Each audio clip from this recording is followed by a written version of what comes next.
Hello दोस्तों, आज की वीडियो में मैं आपको कुछ ऐसे 10 भारतीय कानून के बारे में बताने जा रही हूँ जो यंगस्टर्स को तो पता होने ही चाहिए, क्योंकि कहीं ना कहीं उनको इसकी हेल्प जरूर लगेगी। तो वीडियो शुरू होने से पहले जितने भी यंगस्टर्स हैं वो तो इस वीडियो को लाइक और चैनल को सब्सक्राइब जरूर करें। दोस्तों, क्या आपने ऑपरेशन मजनू के बारे में सुना है? अगर नहीं सुना तो मैं आपको बताती हूँ इसके बारे में। जी नहीं दोस्तों, ये कोई बॉलीवुड मूवी का टाइटल नहीं है, बल्कि आप जानकर हैरान हो जाएंगे कि ये दरअसल गाजियाबाद की पुलिस ने ये ऑपरेशन लॉन्च किया था to catch young boys and girls sitting closely in public places. यानी कि जो आप ये मजनू लैला को देखते हो ना पब्लिक प्लेस पर क्लोज बैठे हुए, उनको रंगे हाथ पकड़ने के लिए ये ऑपरेशन चालू किया गया था। और इन निब्बा निबियों को पनिशमेंट देने के लिए पुलिस ने इनसे सिटअप्स भी करवाए थे, यानी कि जो हमारी हिंदी भाषा में कहते हैं कान पकड़ के उठक बैठक करवाना।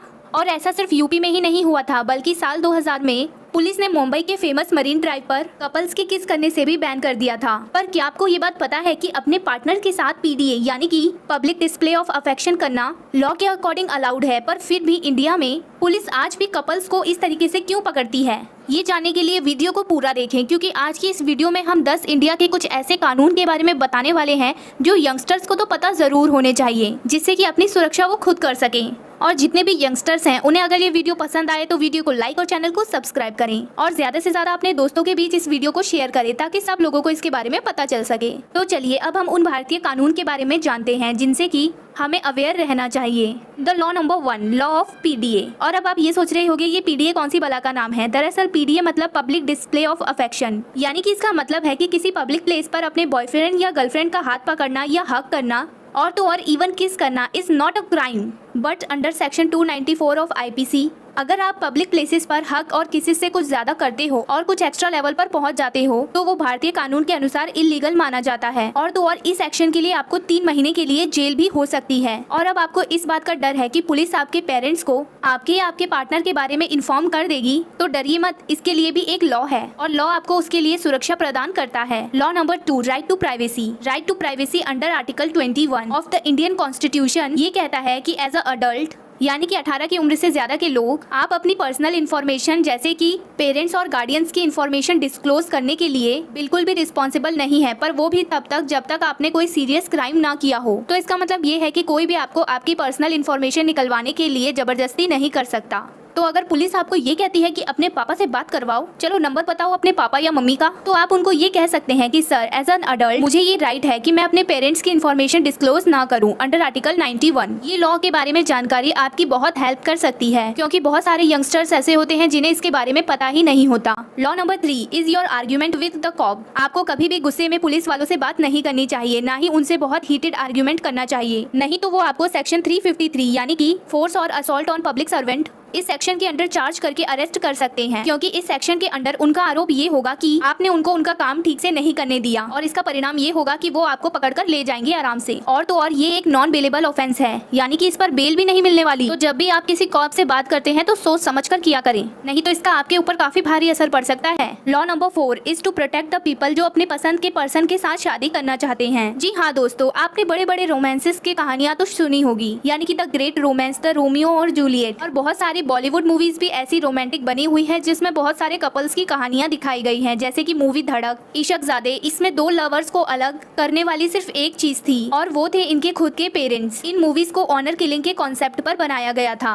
तो अगर आपकी फैमिली आपके रिलेशनशिप के अगेंस्ट हो और अगर आप अपने घर से भागना चाहते हैं तो सबसे पहले मेक श्योर करें कि आप दोनों लीगली अडल्ट हों, और अगर ये चीज है तो आप अपने लोकल पुलिस स्टेशन में एक रिटर्न लेटर, स्पीड पोस्ट या फिर किसी पर्सन के थ्रू भिजवा सकते हैं, जिसमें कि आप दोनों की एज और कंसेंट, दोनों की सहमति और घर से जाने का रीजन साफ साफ बताया हो, क्योंकि इससे आप दोनों की फैमिली में से किसी का भी फॉल्स एलिगेशन काम नहीं करेगा। क्योंकि अक्सर इन केसेस में ऐसा होता है कि लड़के की फैमिली लड़की को ब्लेम करती है और लड़की की फैमिली लड़के को ब्लेम करती है, और फेक एलिगेशन लगाने के चांसेस भी बढ़ जाते हैं, या फिर लड़के के ऊपर या फिर लड़की के ऊपर। तो अगर आप ये डॉक्यूमेंट पहले ही पुलिस में दे देंगे तो आपके ऊपर ये प्रॉब्लम आने से बच जाएगी। और मेक श्योर करें कि वो डॉक्यूमेंट की एक कॉपी सेफ आपके पास भी रखी हो। अगर आप लीगली अडल्ट है तो आपके पास राइट है कि आप अपनी पसंद के पर्सन को चूज कर सकें, और पुलिस को ये लेटर भेजना सिर्फ खुद की प्रोटेक्शन के लिए जरूरी है। और एक दूसरा सिंपल तरीका ये है कि आप हाई कोर्ट में पिटीशन डाल सकते हो to seek protection by the police, ताकि आपको पुलिस से प्रोटेक्शन मिल सके। क्योंकि भाग के शादी करने के ऐसे केसेस में बहुत सारे केसेस ऐसे सामने आए हैं जिसमें लड़की के पेरेंट्स या फिर लड़के के पेरेंट्स कुछ ऐसे गलत कदम उठा देते हैं जिससे कि लड़के या फिर लड़की की जिंदगी तक पर खतरा हो जाता है।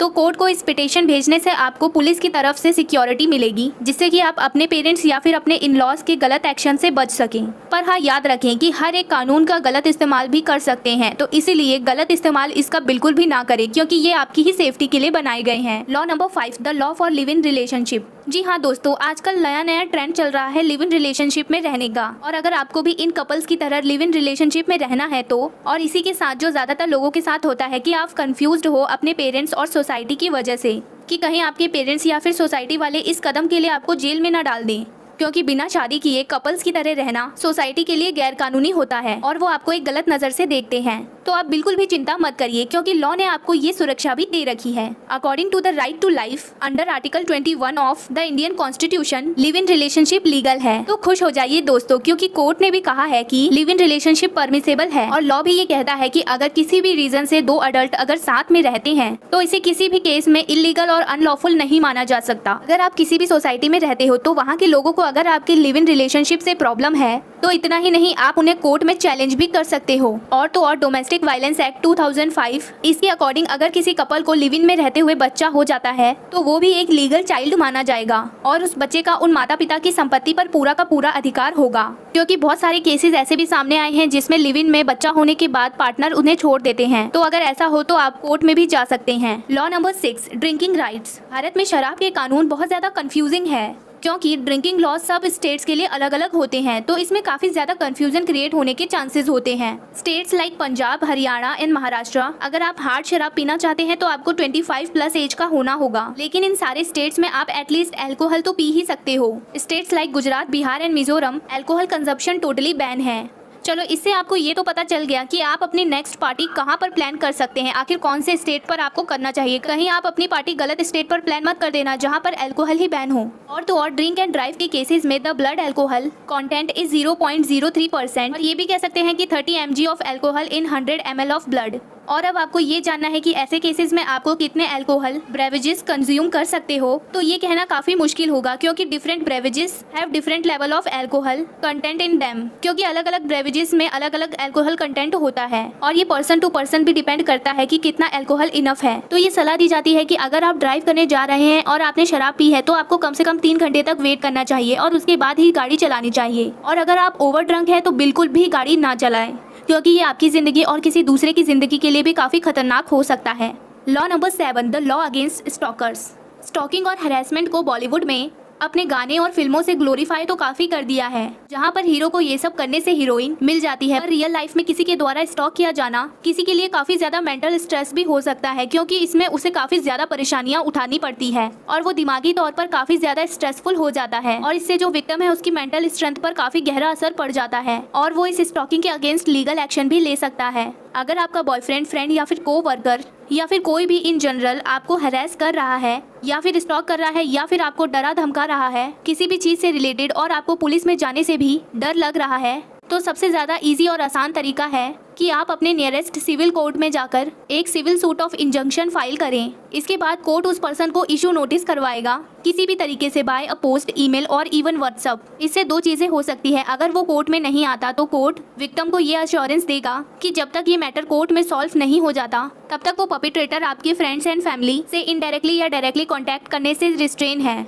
और अगर उसके भी बाद अगर आपको उसने फिर से परेशान किया तो he will be held liable और इसके लिए कोर्ट उसे जेल भी भेज सकता है। और दूसरी चीज है कि अगर वो कोर्ट में आता है फॉर द सेशन, ही और she will be asked for record a consent, जिसमें वो खुद ये लिखता है कि वो विक्टिम को कांटेक्ट अब नहीं करेगा, और अगर वो अपने स्टेटमेंट को रिकॉर्ड नहीं करता है तो कोर्ट खुद एक ऑर्डर पास करेगा फॉर द सेम, इसी चीज के लिए। और इस ऐसे केस में आप हर तरफ से सेफ होंगे। तो कभी भी ऐसी सिचुएशन आए तो कभी भी बिल्कुल भी ना घबराएं और कानून को पूरी तरीके से जांच ले, क्योंकि आपकी सहायता के लिए बहुत सारे ऐसे कानून हैं जो बनाए गए हैं पर बहुत सारे लोगों को इनके बारे में पता नहीं होता है। तो इनकी जानकारी रखना हमारे लिए ही काफी फायदेमंद होता है, क्योंकि कभी कभार ऐसी सिचुएशन में हम घबरा के गलत स्टेप्स भी ले लेते हैं। इसलिए हमें समझदारी के साथ और सूझबूझ के साथ इस प्रॉब्लम को हैंडल करना चाहिए। Law number 8, law against sharing obscene pictures. दोस्तों, ऑनलाइन स्पेस काफी ज्यादा अनसेफ हो रहा है। आप हर टाइम ऑनलाइन तो रहते हैं और सोशल मीडिया पर भी रहते हैं, पर ये कभी कभार काफी ज्यादा अनसेफ भी होता है आपके लिए ही, क्योंकि अगर आपने किसी के साथ न्यूड या फिर सेमी न्यूड पिक्चर शेयर की है